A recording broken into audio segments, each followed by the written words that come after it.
जो फुटबॉल से बहुत प्यार करता था। वो स्कूल में अपने दोस्तों के साथ, हफ्ते के आखिर में अपने वालिद के साथ पार्क में और कभी कभी अपने पीछे के बाग में अपनी छोटी बहन बेला के साथ भी फुटबॉल खेलता था।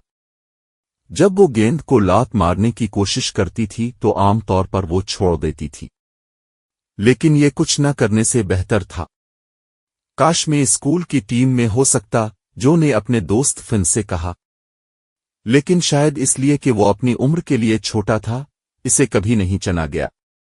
फिर एक दिन वक्फे के वक्त, जब जो अपने दोस्तों के साथ फुटबॉल खेल रहा था, फुटबॉल कोच मिस्टर बर्टन आए। आप इस हफ्ते के आखिर में स्कूल की टीम के लिए खेलना चाहेंगे? मिस्टर बर्टन ने पूछा। जो को ऐसा लगा जैसे वो फटने वाला है। मुझे बहुत पसंद आएगा, उसने कहा। जो इतना पुरजोश था कि वो अपनी वालिदा और वालिद को बताने का इंतजार नहीं कर सकता था। लेकिन एक मसला था। मुझे तुम पर बहुत फख्र है, मां ने कहा।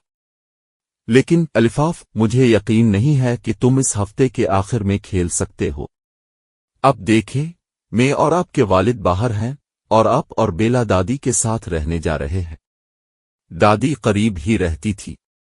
वो अक्सर मां और वालिद के मसरूफ होने पर जो और बेला की देखभाल करती थी। लेकिन मुझे जाना है, जो ने कहा। ये मेरा बड़ा मौका है। दादी ने मंसूबा बनाया था कि वो उन्हें अपने कुत्ते सेल्बी के साथ सुबह के वक्त तवील सैर पर ले जाए। लेकिन जब इसने सुना तो उसने कहा कि वो इसके बजाय जो को फुटबॉल मैच पर ले जाएगी। यकीन है, मुझे बेला और सेल्बी को भी साथ लाना पड़ेगा। जो इस बारे में यकीन नहीं था। बेला इतनी तकलीफ दे हो सकती थी। आप कभी यकीन नहीं कर सकते थे कि वो क्या कर सकती है। हफ्ते की सुबह को जो को नाश्ता करना मुश्किल हो गया। वो बहुत घबरा गया था। उसने जब दादी देख नहीं रही थी तो सेल्बी को अपना कुछ टोस्ट दे दिया। फुटबॉल का मैदान पार्क में था। बहुत से बच्चे तैयारी कर रहे थे और बहुत से वालिदैन देखने के लिए किनारे पर खड़े थे। इनमें से कुछ के पास कुत्ते थे। कुत्तों ने सेल्बी पर भौंकना शुरू कर दिया और सेल्बी ने वापस भौंक दिया। खुश था कि दादी सेल्बी और बेला को मजबूती से पकड़े हुए थी। सेल्बी उसकी लीड पर जोर से खींच रहा था और बेला ऊपर और नीचे कूद रही थी। गरीब दादी दो हिस्सों में खींचे जाने के करीब थी। सीटी बजी और मैच शुरू हो गया। जो गेंद लेकर मैदान में दौड़ा। वो गेंद पास करने ही वाला था कि दूसरी टीम का एक बड़ा लड़का इससे टकरा गया। वो जो से तकरीबन 2 गना बड़ा था। जो की सारी सांस बाहर निकल गई और गेंद मैदान से बाहर चली गई।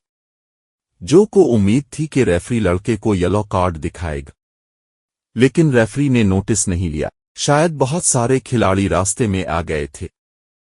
इसके बाद जब भी रेफरी उनकी समत नहीं देख रहा था, बड़ा लड़का जो को धक्का दे देता था। इससे जो के लिए अच्छा खेलना वाकई मुश्किल हो गया। जब अगली बार गेंद उनकी तरफ आई तो बड़े लड़के ने अपना पांव निकाला और जो को ठोकर मारी। अरे, फिन ने चीखा जब जो जमीन पर पड़ा था। क्या तुमने ये देखा? लेकिन रेफरी ने कहा कि ये एक हादसा था। सेल्बी और बेला ने देखा था।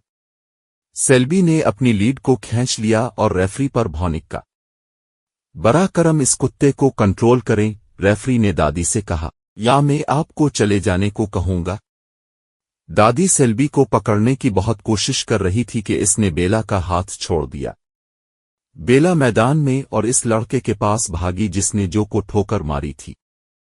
तुम मेरे भाई को ठोकर मारने की हिम्मत मत करना, उसने इससे कहा। मैंने तुम्हें इसे धक्का देते हुए भी देखा। जो वाकई शर्मिंदा था। लेकिन इसकी हैरत की बात यह थी कि ज्यादातर वालिदैन और खिलाड़ी बेला की तरफ थे। इनमें से कुछ ने चेयर करना शुरू कर दिया। वो बिल्कुल ठीक है, उन्होंने कहा। वो बड़ा लड़का एक बिल है। ये शर्मनाक है। दादी ने बेला को पकड़ लिया। बाकी मैच के लिए बड़े लड़के ने जो को छूने की हिम्मत नहीं की और 15 मिनट के बाद जो ने एक गोल कर दिया। क्या मैं हमेशा आपका फुटबॉल खेलते हुए देखने आ सकती हूं? बेला ने खेल के आखिर में पूछा। और जो ने कहा कि वो कर सकती है।